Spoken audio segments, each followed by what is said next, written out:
I tell people, if they're going in the investment business, if you got 160 IQ, sell 30 points to somebody else because you won't need it. I mean,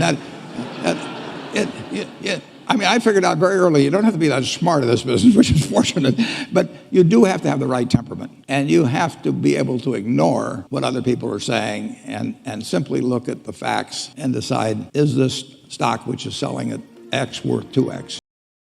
He argues that you don't need a super high IQ to be successful in the world of investing. Rather, he says that what's more important is calm, objective judgment and a strong will that isn't swayed by the opinions of others. He emphasizes the importance of calmly analyzing the facts and making investments based on your own judgment. How do we go about getting started with our investing? No, if you're interested in financial matters, you've got to have something to work with. I mean, I was fortunate in that respect because my dad In that respect, paid for my education.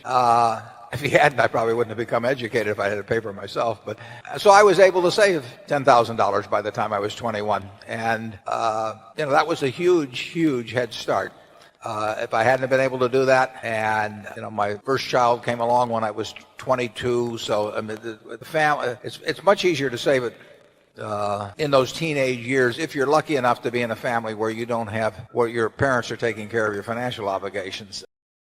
head start. Every dollar then is worth making $10 or $20 later on. And so if you are interested in financial matters, getting a stake early is very useful, and getting knowledge early is very useful. Accumulating knowledge, that's one of the beauties of the business that Charlie and I are in, is that everything is cumulative. The stuff I learned when I was 20 is useful today. You're building a database in your mind that is going to pay off over time, but you have to have a little money to work with. So there's nothing like getting a few dollars ahead. Stay away from credit cards, and you can have a lot of fun if your mind goes along that track as you get older. Pay off over time. Starting to invest requires accumulating financial knowledge and saving money from a young age. If you have parental support, it is easier to start saving and investing in your teens. It is important to start small, avoid credit cards, and build knowledge with a long-term perspective. Knowledge gained early on will be valuable even as you age and will contribute to your future investments. I was wondering if you have any stock tips for any of the students. We're all trying to make a little living. The best investment I ever made, I bought a book in 1949 by a fellow named Ben Graham called The Intelligent Investor. I don't remember what I paid, but aside from what I paid for my 2 marriage licenses, that was the best investment I ever made. Marriage licenses. It's very important to have the right framework. You need to have an approach to investing that's sound. And Graham's approach is simple, but some people adopt to it, and which I did immediately, and most people don't. But if you have the right philosophy, you will find opportunities as you go through the next 20, 30, 40, 50 years. And frankly, you're most likely to find them when in periods like 5 years ago when we were having the panic. I mean, stocks sell at silly prices from time to time. Most stocks at one time or another sell at very silly prices. And it doesn't take a high IQ to figure out that they're cheap, but it does take a temperament that's willing to stop. Silly prices. The most important thing is to be able to define which ones you can come to an intelligent decision on and which ones are beyond your capacity to evaluate. You don't have to be right about thousands and thousands and thousands of companies. You only have to be right about a couple. I met Bill Gates on July 5th, 1991. We were out in Seattle, and Bill said, "You've got to have a computer." And I said, "Why?" And he said, "You can do your income tax on it." I said, "I don't have any income. Berkshire doesn't pay a dividend." He said, "Well, you can keep track of your portfolio." And I said, "I only have one stock." Keep track of.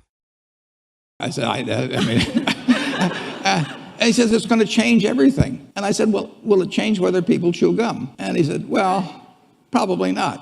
And I said, "Well, will it change what kind of gum they chew?" And I said, "Well, then I'll stick to chewing gum and you stick to computers, I don't have to understand all kinds of business. There's all kinds of business I don't understand, but there's thousands of opportunities there.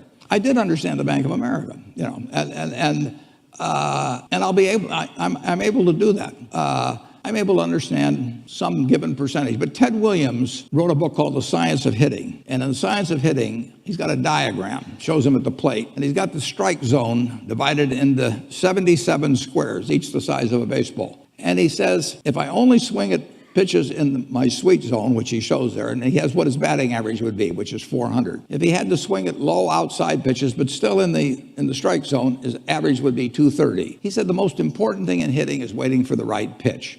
Now, he was at a disadvantage because if the count was 0-2 or 1-2 or so on, even if that ball was down where he was only going to bat 230, he had to swing at it. In investing, there's no called strikes. People can throw Microsoft at me and, you name it, any stock, General Motors, and I don't have to swing. And nobody's going to call me out on called strikes. I only get a strike called if I swing at a pitch and miss. So I can wait there and look at thousands of companies day after day, and only when I see something I understand and when I like the price at which it's selling, then if I swing, if I hit it, fine. If I miss it, it's a strike. But it's an enormously advantageous game, and it's a terrible mistake to think you have to have an opinion on everything. You only have to have an opinion on a few things.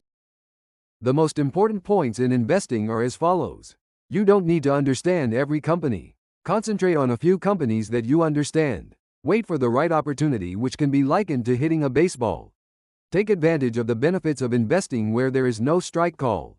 Invest only in your sweet spot. The key is to focus on a limited area you understand and to choose investment opportunities carefully rather than trying to judge everything.